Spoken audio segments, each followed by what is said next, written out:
Naranasan mo na ba ang awa ng Diyos para sa iyo? Aminin man natin o hindi, marami tayong kwento sa awa at habag ng Diyos. Totoo naman ang sinabi ni Pope Francis that the name of God is mercy. God the Father never tires of showing His steadfast love and mercy to those who seek Him. In the same way, tayong lahat ay tinawag na maging maawain din sa isa't isa, gaya ng ating Ama sa langit na naging maawain sa bawat isa sa atin.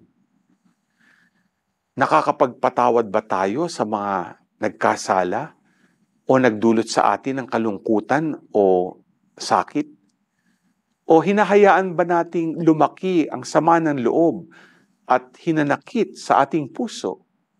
Hari nawa ay magawa rin nating pagkalooban sila ng awa katulad ng ating awa mula sa Diyos.